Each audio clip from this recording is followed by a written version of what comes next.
Amém. Glória a Deus. Boa noite, galera de Flame. Quem tá feliz com Jesus aí? Jesus está feliz com você? Eita, é mais fraco, né?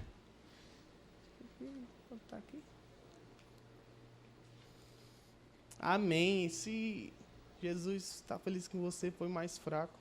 Quem aí gosta de mesa? Quem aí gosta de compartilhar a mesa? Quem aí gosta de sentar na mesa? Amém? E hoje eu trouxe um tema que... Eu vou só colocar aqui o tempo, porque eu falo demais. É a mesa do futuro. E eu queria que a gente fechasse os olhos para a gente orar. Amém, Jesus, Pai, muito obrigado, Senhor, por esse dia. Muito obrigado por esse tempo, Pai, que o Senhor tem separado para nós. Esse tempo, Pai, de frutificar no Senhor. Deus, Pai, que não seja eu falar, mas seja o Senhor nessa noite. Que o Senhor venha nos abençoar com a Tua presença, em nome de Jesus. Amém. Vamos abrir nossas Bíblias em Lucas 22, 15, a partir do versículo 15. Quem não tiver com Bíblia, mas tiver, pode abrir. Fala assim. Ele lhes disse: desejei ansiosamente comer esta Páscoa com vocês antes de sofrer. Pois eu digo a vocês que não comerei dela novamente até que se cumpra no reino de Deus. Vocês são os que têm permanecido ao meu lado durante as minhas provações. Eu designo a vocês um reino, como meu Pai o designou a mim, para que possam comer e beber à minha mesa, no reino, e se assentar em tronos para julgar as 12 tribos de Israel. Gente, aqui nesse contexto, do contexto dessa mensagem, Jesus estava com os seus discípulos, ele estava falando e conversando com eles à mesa, né, e falando sobre o que iria vir, né, que ele iria subir aos céus e que ele iria voltar, né? É tanto que ele fala que não comerei dela novamente até que se cumpra o reino dos céus, o reino de Deus. E quando ele fala que não comerá dela novamente, é porque um dia vai se cumprir. Então Jesus já estava preparando os seus discípulos para que eles pudessem permanecer até a vinda do Senhor. E a história da mesa, ela é bem antiga. Eu pesquisando e lendo, ela apareceu a primeira vez em Êxodo, quando, na construção do tabernáculo, Deus ele fala para Moisés preparar uma mesa. E essa mesa ia ter pães em cima dela. Eram os pães da presença, os pães da presença de Deus. Então, o tabernáculo era onde Deus habitava naquela época, era onde a presença de Deus habitava, onde o sacerdote se encontrava com Deus. Então tem que diminuir o retorno, que aqui está muito alto para mim. E lá é onde era a presença de Deus, né, no tabernáculo.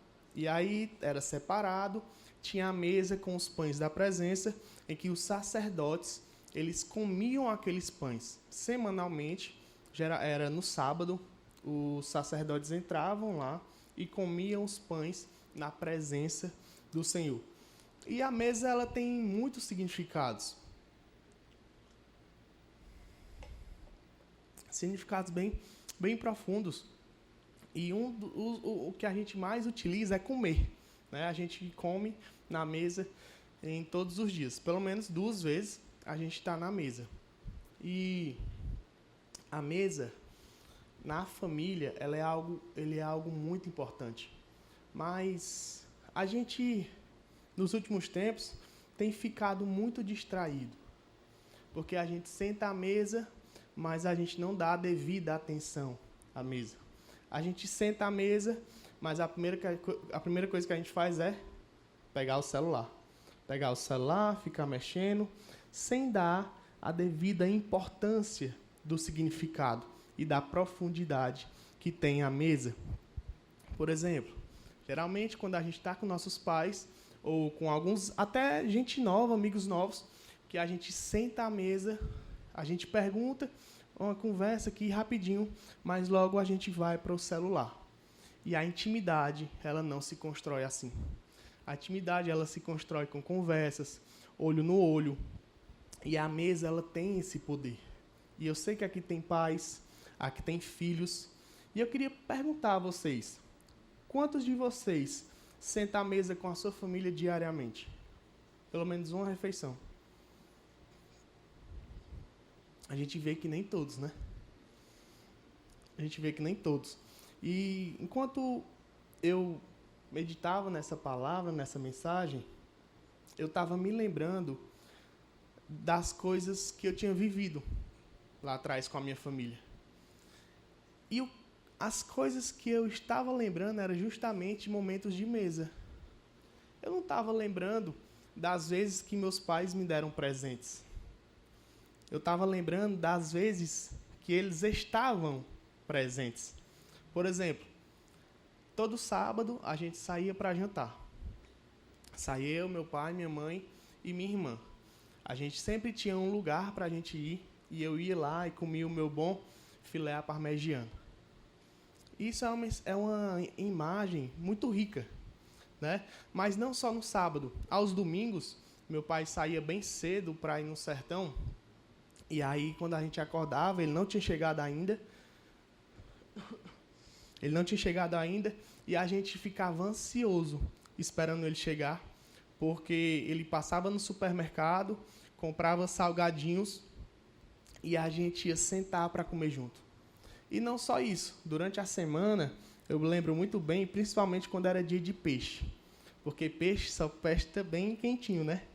E aí, quando a gente chegava na hora do almoço, que a gente ia comer, se não tivesse nem faltando um, a gente não comia. Tinha que esperar todo mundo chegar para todo mundo comer o peixinho frito na hora, quentinho, né? Então a mesa, ela me trouxe muitas lembranças boas. É muito, muito importante. Mas infelizmente hoje a gente não vive mais isso. Hoje a gente vê que os pais, eles priorizam muito o trabalho. E não que isso seja errado, mas até que ponto? Até que ponto isso vai valer a pena? A gente vê que os filhos, eles trocam esse tempo de mesa muito fácil por qualquer outra coisa. Até que ponto isso vale a pena? Se as suas lembranças com seus pais, quais serão no futuro? As suas lembranças, o que é que você vai contar para os seus filhos? O que é que você vai ensinar? Que a mesa não tem valor? Que a mesa é só para comer, para se alimentar? A mesa, ela é tão importante que para mim, ela é um lugar que molda o nosso caráter. Porque, cara, nós vamos estar aqui, ó, mesma altura, tete a tete. Eu vou saber o que é que meu pai está falando, eu vou saber o que é que minha mãe está falando, eu vou me espelhar neles, eu como filho, eu vou olhar para eles como minha referência. E se eu não tiver esse contato, como meu caráter vai ser moldado? Se os meus pais só vivem trabalhando, ou eu como filho, vivo querendo fazer tudo menos estar com meus pais, qual vai ser o meu caráter? Qual é a identidade que vai ser construída em mim? A mesa tem poder. Esse poder de estar tete a tete. Não sei se vocês já prestaram atenção, mas sempre na mesa nós estamos na mesma altura. Porque o que faz a gente diferente é as pernas. E quando a gente está sentado na mesa, nós somos praticamente da mesma altura. Só que em pé, né, uns são mais altos, outros são mais baixos. E a mesa, ela traz isso, a igualdade. Todos nós somos iguais. E a mesa, fora isso, ela tem vários outros significados bíblicos, como comunhão, honra, aliança, provisão, intimidade. Lucas 22, 14 e 15 fala: quando chegou a hora, Jesus e seus apóstolos reclinaram-se à mesa. Ele lhe disse: desejei ansiosamente comer esta Páscoa com você antes de sofrer. Esse versículo, ele fala sobre comunhão. Salmo 23:5. Preparas um banquete diante de mim, na presença dos meus inimigos. Unge a minha cabeça com óleo e o meu cálice transborda. Esse salmo, especificadamente, ele fala sobre honra. Imagina aí Deus preparar uma mesa para ti, na presença dos nossos inimigos, e ele ungir a nossa cabeça. Meu Deus, que honra. Êxodo 25:30. Coloque sobre a mesa os pães da presença, para que estejam sempre diante de mim. Essa mesa ficava no tabernáculo, como eu falei no início, e no tabernáculo ficava os pães da presença. E esses pães da presença, eles eram 12 pães. Ele queria dizer que eram 12 tribos em Israel e que Deus era quem sustentava todas elas. A provisão vinha dos céus. Lucas 22, 29 e 30. Eu designo a vocês um reino, como o meu Pai o designou a mim, para que possam comer e beber à minha mesa no meu reino e se assentar em tronos para julgar as 12 tribos de Israel. Isso fala sobre a aliança de Deus com a gente. Deus, ele tem uma aliança com a gente. Nós estamos na nova aliança. Lucas 22, 17 e 20. Recebendo o cálice, deu graças e disse: peguem o cálice e partilhem uns com os outros, pois eu lhe digo que não beberei outra vez do fruto da videira até que venha o reino de Deus. Pegando ele o pão, deu graças, partiu e deu aos discípulos, dizendo: isso é o meu corpo, dado em favor de vocês. Façam isso em memória de mim. Da mesma forma, depois de ter comido o pão, ele pegou o cálice e disse: esse cálice é a nova aliança do meu sangue, que é derramado em favor de vocês. A gente tem que entender que nós estamos, sim, debaixo dessa nova aliança de Deus. Mas, cara, não é para todos. É para os filhos. Nós precisamos nos posicionar como os filhos. Filho tem intimidade com o pai. Filho que é filho e pai que é pai tem essa ligação, essa intimidade. E trazendo essa questão da intimidade, eu entro no primeiro ponto.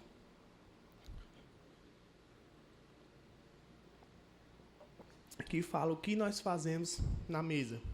A gente já vem conversando, sobre isso. E a gente come, a gente ri, a gente chora, a gente briga, a gente conversa. A mesa é muito bom, porque a gente vive de tudo. Mas eu trouxe específico, na mesa se constrói relacionamentos. E, cara, o que eu acho de base da nossa vida cristã é que nós devemos amar a Deus sobre todas as coisas. E não é à toa que isso é o primeiro mandamento. E que amar a Deus não é só dizer eu amo a Deus. Não, é se posicionar como quem ama. Quem ama dá a vida pelo que ama. Você que é pai, daria a vida pelo seu filho? A Bíblia fala sobre um relacionamento. Apocalipse 3, 21 diz. Eis que estou à porta e bato. Se alguém ouvir a minha voz e abrir a porta, entrarei, cearei com ele e ele comigo. Aquele que vencer, darei o direito de sentar-se comigo no meu trono. Como também venci e me sentei com meu Pai no seu trono. Isso eu entendo.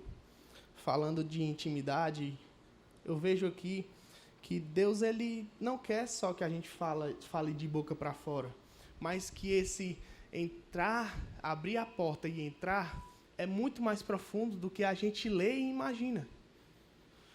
Porque quando você abre a porta da sua casa para alguém entrar e sentar, beleza, você pode abrir para um desconhecido, mas você não vai ter confiança. Mas essa passagem específica, ela fala de nós abrirmos o nosso coração. Você abriria o seu coração para Jesus? De verdade. Você entende a profundidade disso? Porque Jesus, quando ele entra e a casa fica limpa. Jesus, ele deve ser o nosso tudo. Ele deve ser o centro da nossa vida. e que essa porta não seja apenas da boca para fora, essa porta aberta, mas que seja uma decisão que a gente tenha todos os dias. E sabe o que é que mais me impressiona? É que muitos de nós desprezamos a mesa do Senhor.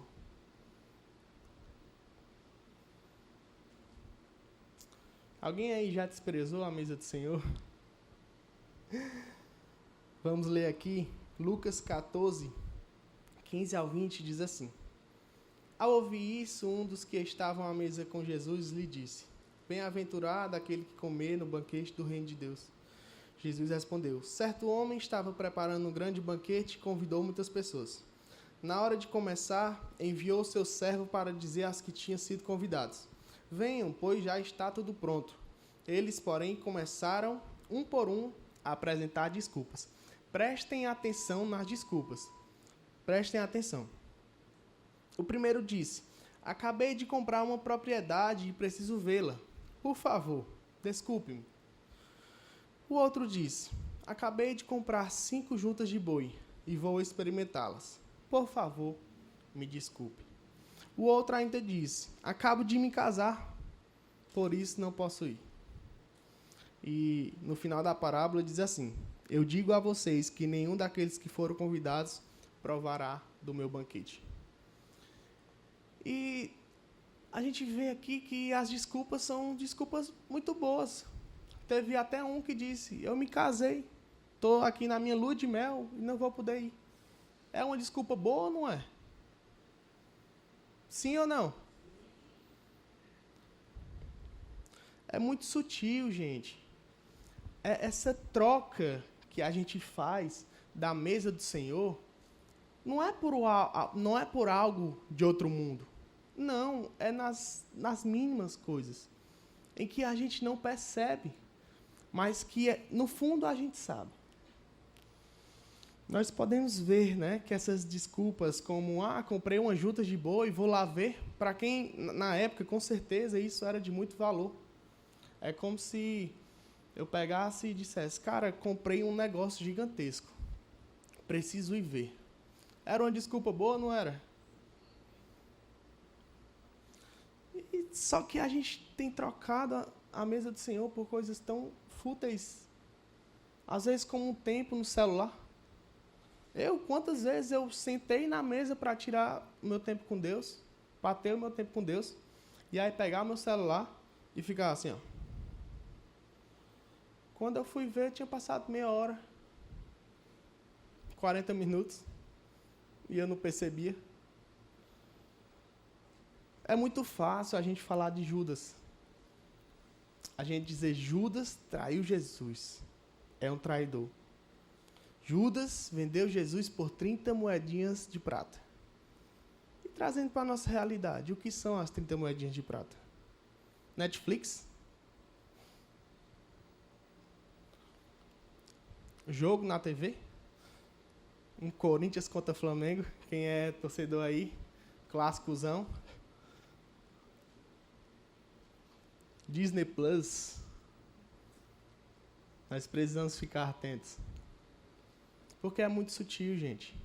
A mesa ela não é trocada por coisas de outro mundo, não. A mesa ela é trocada por coisas simples do nosso dia a dia.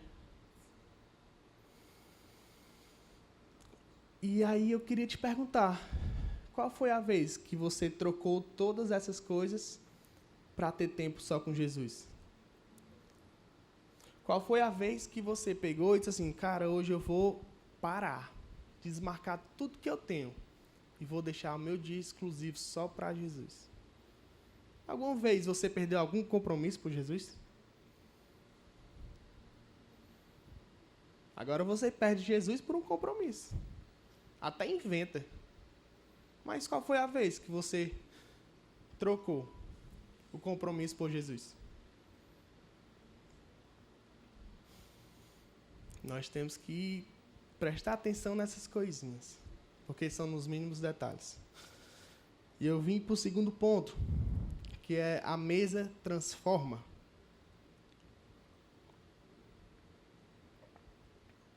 Lucas 19, do 5 ao 10 diz: Quando Jesus chegou àquele lugar, olhou para cima e disse: Zaqueu, desça depressa, porque hoje preciso ficar na sua casa. Então ele desceu rapidamente e o recebeu com alegria.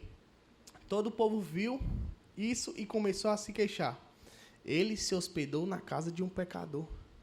Zaqueu, porém, levantou-se e disse ao Senhor: Olha, Senhor, darei a metade dos meus bens aos pobres. E se de alguém extorquir alguma coisa, devolverei 4 vezes mais. Jesus lhe disse: Hoje houve salvação nessa casa, porque este homem também é filho de Abraão. Pois o Filho do Homem veio buscar e salvar o que estava perdido. Todo aquele que senta à mesa com Jesus, ele tem uma oportunidade. A gente vê que Zaqueu sentou à mesa com Jesus, não era nada, era um cobrador de impostos, pecador, e se arrependeu de uma forma que ele disse que devolverei 4 vezes mais daquilo que eu extorqui.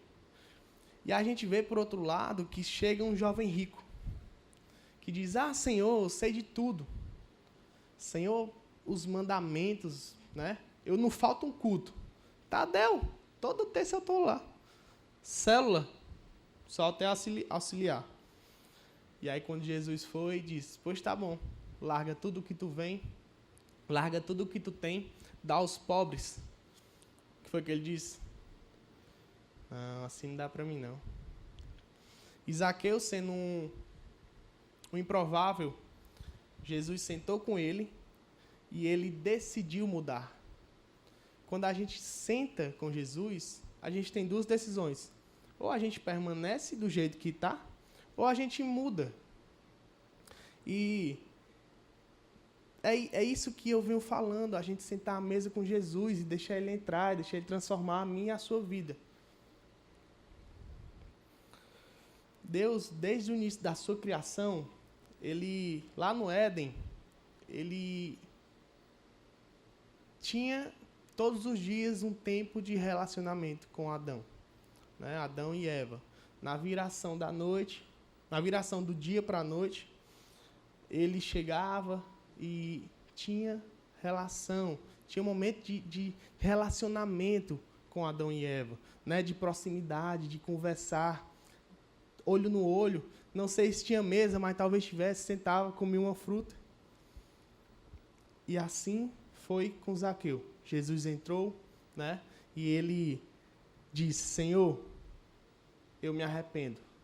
Senhor, eu quero mudar de vida. Eu quero mudar de vida. E a mesa, ela é algo poderosa. E uma arma que a gente tem poderosa na nossa igreja é o discipulado. A gente tem tido a oportunidade de acompanhar muitas e muitas pessoas, casais, né? E ver a transformação da vida de cada um. Ver, né, o que Deus tem feito na vida de cada um. E pode ser porque eu seja o discipulador? Claro. Estou brincando, gente. Estou brincando, mas não. Porque assim como lá em Adão, que eu acabei de citar, quem era o discipulador dele? Deus. Judas, quem era o discipulador dele? Jesus. Eles foram transformados? Não. Né? E a gente tem tido o prazer de acompanhar pessoas que têm sido transformadas pelo poder do discipulado. Eu sou uma pessoa, claro, eu tenho muita coisa a melhorar ainda. Com certeza, de vocês aqui, eu sou o pior. Mas, com certeza, não tenho dúvida. Mas eu tenho muita, eu venho sendo transformado de glória em glória. Né? Mas eu ainda tenho realmente muita coisa para melhorar. E uma pessoa que eu admiro demais é a minha esposa, a Sasha. Para quem conhece a Sasha de antes e conhece a Sasha de hoje, você vai saber que a Sasha ela é outra pessoa, pelo poder do discipulado.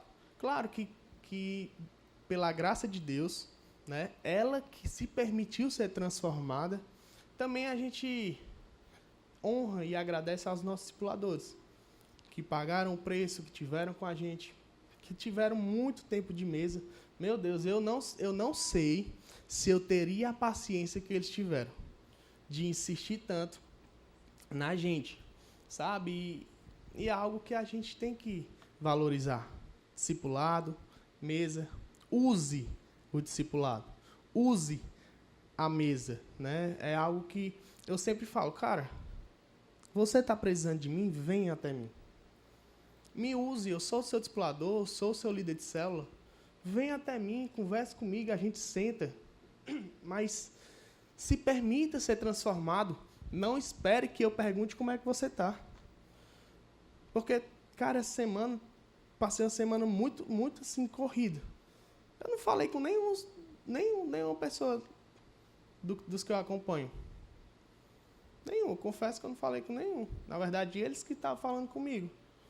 E se eles estivessem passando por um problema, eu não ia perguntar, eu não ia saber. Eu tenho que perguntar? Não. Você é discípulo, procure o seu discipulador. O seu discipulador, ele não vai adivinhar quando você não vai estar bem. Permita ser transformado. E indo para o terceiro ponto, é uma pergunta que eu quero fazer. Ser influente ou influenciável? O que é que você é? Influente ou influenciável?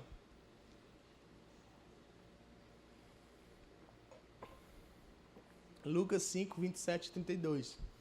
Depois disso, Jesus saiu e viu um publicano chamado Levi, sentado na coleteria. Ele lhe disse, siga-me. Levi se levantou, deixou tudo e o seguiu. Então Levi ofereceu a Jesus um grande banquete na sua casa.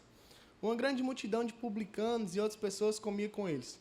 Contudo, os fariseus e aqueles mestres da lei, que eram da mesma facção, reclamaram aos discípulos, dizendo, por que vocês comem e bebem com os publicanos e pecadores? Jesus lhe disse, não são os que têm saúde que precisam de médico, mas sim os doentes. Eu não vim chamar os justos, mas os pecadores ao arrependimento.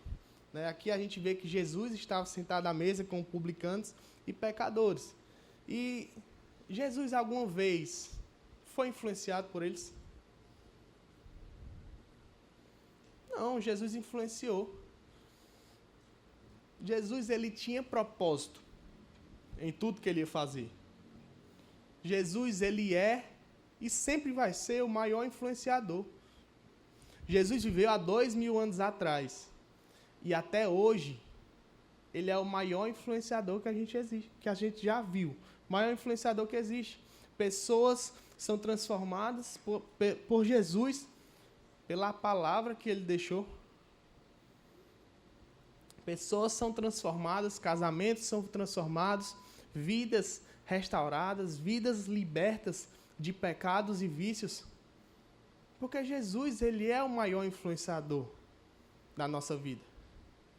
E a gente tem sentado em mesas. E nessa mesa, você é o influenciador ou você é influenciado?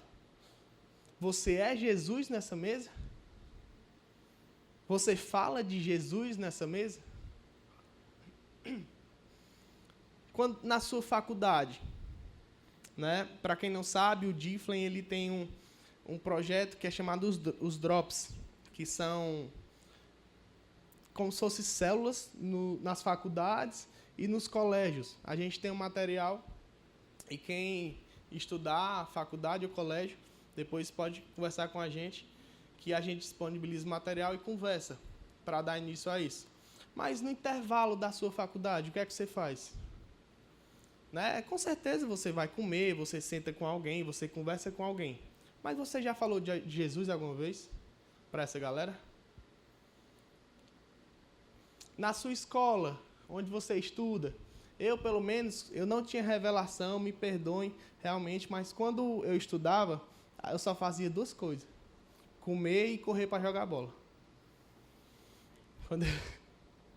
Quando eu descia da sala, eu ia direto, correndo, que nem uma bala para a cantina. E depois, para jogar bola. Eu não tinha revelação. Mas hoje, eu confesso a vocês que hoje, se eu tivesse essa revelação, sim, eu dedicaria pelo menos uma vez na semana para falar para os meus colegas. Mesmo eu sendo alguém muito envergonhado, Deus, ele me desafia muito. Teve um dia, eu vou contar para vocês, não sei que vocês não vão falar para ninguém. Teve um dia que tinha um rapaz de cadeira de rodas onde eu estava. E aí eu senti de Deus de orar por aquele rapaz. E aí eu, Senhor, pelo amor de Deus, pelo amor do Senhor mesmo, eu não vou não. Senhor, pelo amor de Deus, eu não vou não. Eu vou ali, já eu volto. Aí eu disse assim, Senhor, eu vou sair aqui, quando eu voltar, se ele estiver aqui ainda, eu oro. Pense no cabo covarde. Aí eu saí, eu voltei, quando eu voltei ele estava lá. Aí eu cheguei bem pertinho de mansinho, né? Aí disse, como é seu nome? Aí comecei a conversar, disse, eu posso orar por você? E aí eu orei por ele. Mas eu fugi primeiramente. E isso, depois eu fiquei com muita vergonha. Disse, meu Deus, o quanto eu sou covarde. Senhor, me dá um espírito de ousadia para me pregar por onde eu for. A gente, né, fala tanto em ousadia, só que só corre quem já experimentou passar por isso. De uma pessoa cadeirante, Deus te desafia a orar por ela. O cara foi curado? Não. Mas Deus, com certeza, mexeu algo em mim. Talvez não era sobre o cara, era sobre eu precisava ser curado disso. Na verdade, eu ainda preciso. Esses dias, acho que foi ontem, antes de ontem, eu vim de Sobral, e aí eu passei em um local, e Deus pediu para eu abençoar as pessoas. Para eu dizer assim, Jesus te ama. E aí eu fiquei dentro do carro, Senhor, por que eu? E aí eu fui lá, fui cá, e aí eu disse, Jesus lhe abençoe. Mas, cara, a gente tem que ser influenciador. Conheço pessoas, Felipe trabalha em táxi. Eu sempre tenho perguntado, Felipe, tem falado de Jesus para aquela galera? No seu trabalho, as pessoas sabem que você é um cristão? Ou isso passa despercebido? As suas atitudes, você tem influenciado ou você tem sido influenciado? As mesas com seus colegas, quais são o tipo de conversa que você fala? Teve uma vez, meu Deus, que o Espírito Santo me confrontou de uma forma que eu confesso a vocês que a vontade era de me trancar e nunca mais sair. Tinha uma roda de pessoas, assim, e eu fui lá e fiquei assim, e aí fiquei conversando um pouquinho, e aí eu fui e soltei uma piada que não deveria. E aí eu dei as costas. Na hora que eu dei as costas, o Espírito Santo disse, você perdeu uma grande oportunidade de falar de mim. Eu corri, gente, Fui orar e pedir perdão ao Senhor. Porque eu perdi uma grande oportunidade de falar do amor dele. E talvez até ser uma mau testemunha do seu evangelho. Nós precisamos ser influentes onde a gente estiver. Não por palavras, porque existe um ditado que diz assim, falar até papagaio fala, mas por atitudes. Nós precisamos ser Jesus onde a gente estiver. Nós precisamos agir como Jesus onde a gente estiver. Jesus ele nos deu graça, espírito de ousadia, né? Por mais que isso precise se aprimorar mais em mim, talvez em você, mas ele nos deixou o Espírito Santo para ser o nosso ajudador, o nosso consolador, aquele que nos dá força para vencer. E, partindo para o fim, meu tempo já está dando aqui, eu queria falar com vocês sobre a mesa do futuro. A gente já entendeu, né, sobre o que é mesa, o que a gente faz na mesa. A mesa ela tem o poder de transformar. A mesa que a gente está sentado, a gente deve influenciar. A gente deve sim levar Cristo, levar salvação para aquelas pessoas. Mas eu queria perguntar a vocês, a mesa do futuro, quem chegará lá?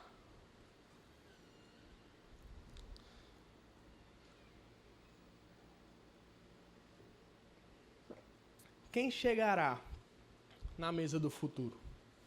Salmos 24 diz assim, quem poderá subir ao monte do Senhor? Quem poderá permanecer no seu santo lugar?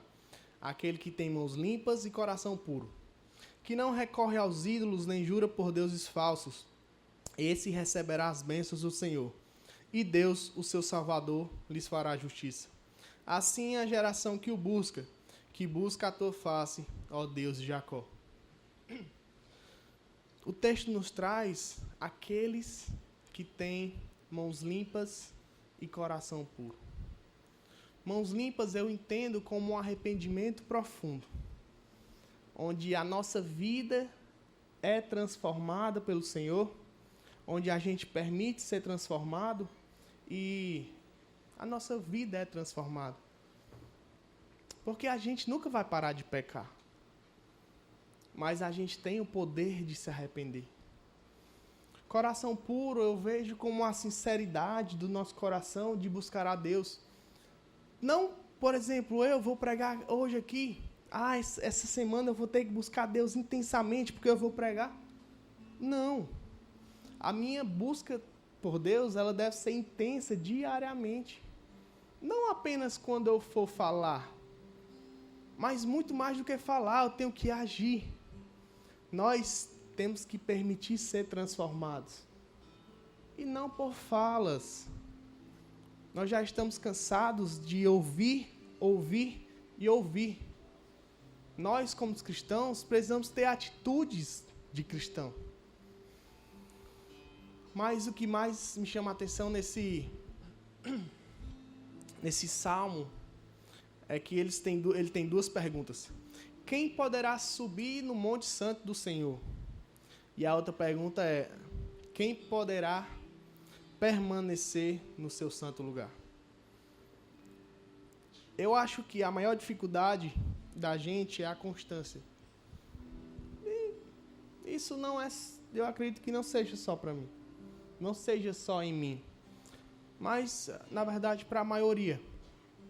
E a gente vê que Deus ele se manifesta na constância. A gente vê lá em Atos 2, diz assim: quando chegou o dia de Pentecostes, estavam todos reunidos em um só lugar. De repente, veio do céu um som, como de um vento muito forte, e encheu toda a casa na qual estavam sentados. Apareceram línguas de fogo que se separaram e pousaram sobre cada um deles. Todos ficaram cheios do Espírito Santo e começaram a falar em outras línguas conforme o Espírito Santo permitia que se expressassem.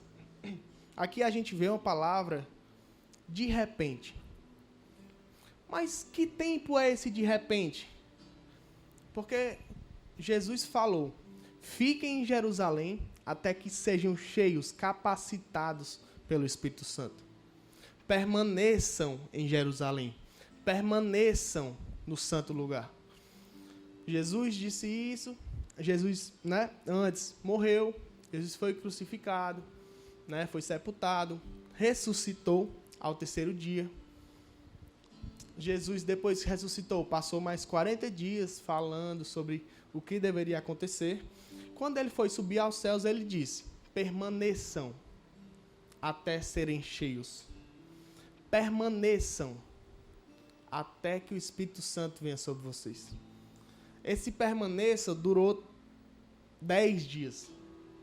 De quando Jesus foi assunto aos céus até a descida lá em Pentecostes, passaram 10 dias. Isso quer dizer que os discípulos, em torno de 120, passaram 10 dias na mesa com o Senhor, orando sem cessar, buscando a presença como nunca buscaram, até que se cumprisse a promessa. E eu acredito, que é esse lugar de permanecer. Não é eu ir um dia e 10 não. E eu sei que a gente é falho, isso já aconteceu comigo. Mas o Senhor tem nos chamado para uma mesa constante, onde Ele quer derramar sobre nós algo que a gente nunca viveu. Assim como os discípulos passaram 10 dias buscando ao Senhor com toda a intensidade, que nós possamos buscar o Senhor até a eternidade. Que a nossa busca não seja rasa, mas nossa busca seja muito, muito, muito profunda. O meu anseio é que um dia nós chegaremos e sentaremos à mesa com o Senhor, na eternidade, sem preocupação, sem choro, sem dor, sem angústia, sem mágoas. E eu espero ver todos vocês lá. Eu espero um dia encontrar todos vocês e dizer quanto foi bom compartilhar o tempo de mesa na terra com vocês. Chegar lá, imagina eu chegar lá para o meu pastor e dizer: cara, que maravilhoso foi ser pastoreado por ti. A nossa promessa é Jesus. A nossa promessa é estar com Jesus por toda uma eternidade. O pastor Santos uma vez veio aqui e disse: o céu não é para lugar de gente boa. O céu é lugar para quem tem intimidade com o Senhor. O céu é lugar para quem deseja o Senhor. Se você não tem prazer de estar com Deus, por que você iria para a eternidade? Se lá a única coisa que a gente vai fazer é adorar o nosso Senhor. A mesa, ela tem poder. Nos últimos dias, agora, nós perdemos um ente querido, né, o meu sogro, pai da Sasha. E foi uma perda pra gente, mas que não foi tanta surpresa. Ele teve um AVC no final do ano passado e ele vinha doentinho. Mas em uma dessas vezes, ele veio pra cá, pra casa. E a Sasha sempre dizia assim pra mim: Diego, se eu não ganhar a vida do meu pai, eu falhei como cristã. E eu sempre dizia: pois seja intencional. E aí um dia ele estava aqui com a gente e a Sasha: Diego, vamos fazer um momento de oração? Vamos. A gente foi lá, a gente começou a orar. E aí no final disse: seu Luiz, o senhor quer receber Jesus na sua vida? E ele disse: eu quero. E ele estava com a fala bem enrolada, palavras básicas. E ele repetiu tudo o que eu falava. E eu disse: seu Luiz, o senhor tem certeza? Ele disse assim: eu quero receber Jesus. E é uma dor, sabe, que só quem perdeu o pai sabe. Eu ainda não perdi. Mas a Sasha não está nem aqui porque ela não está muito bem, sabe? Mas o que nos conforta é que um dia nós estaremos sentados na mesa com Ele. Um dia nós sentaremos à mesa com Ele, com Jesus, com todos os outros que já se foram. Fiquem de pé.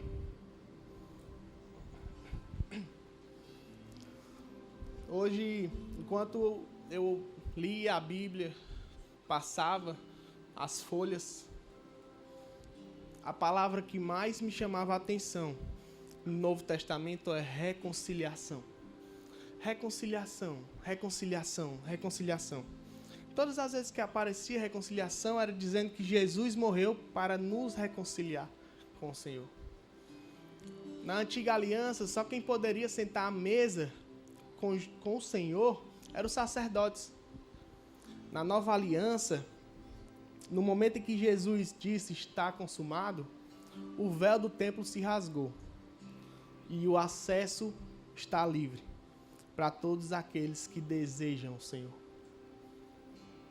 A minha oração é que nessa noite você saia daqui com sede de Deus, com sede da mesa, da presença dEle. E eu digo a vocês que as minhas maiores experiências com o Senhor não foi aqui na igreja ou em um culto.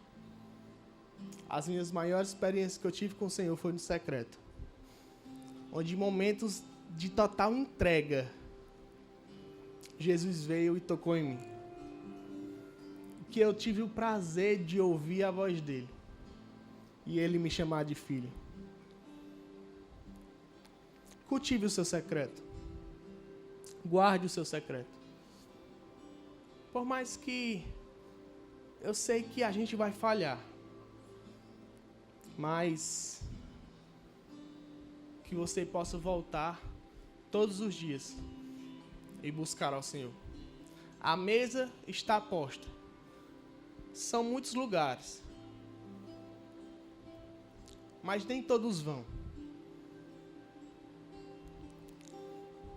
Mateus 11, 28 diz: venham a mim todos que estão cansados e sobrecarregados, e eu darei descanso a você. Tome sobre você o meu jugo e aprendam de mim, porque sou manso e humilde de coração. Vocês encontrarão descanso para a alma, pois o meu jugo é suave e o meu fardo é leve. A minha pergunta para você essa noite é: você quer fazer parte dessa mesa? Vamos adorar o Senhor.